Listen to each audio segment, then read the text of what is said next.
صحیح مسلم حدیث نمبر 123۔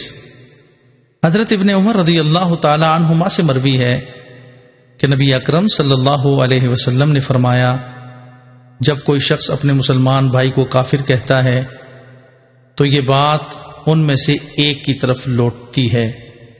صحیح مسلم حدیث نمبر 124۔ حضرت عبداللہ بن دینار فرماتے ہیں، انہوں نے حضرت ابن عمر رضی اللہ تعالی عنہما سے سنا، وہ فرماتے ہیں رسول اکرم صلی اللہ علیہ وسلم نے فرمایا، جو شخص اپنے مسلمان بھائی کو کافر کہے تو یہ بات ان میں سے ایک کی طرف لوٹتی ہے، اور اگر وہ ایسا ہی ہو جس کو کافر کہا گیا تو ٹھیک ہے، ورنہ اس کہنے والے کی طرف لوٹ آئے گا۔ صحیح مسلم حدیث نمبر 125۔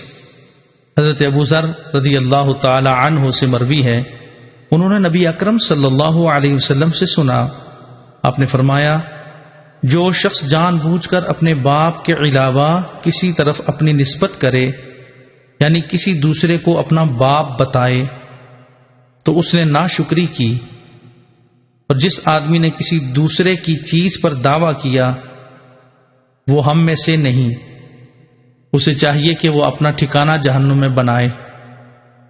اور جس نے کسی مسلمان کو کہا اے کافر یا اے اللہ کے دشمن، اور وہ ایسا نہیں ہے، تو یہ بات اسی کی طرف لوٹے گی۔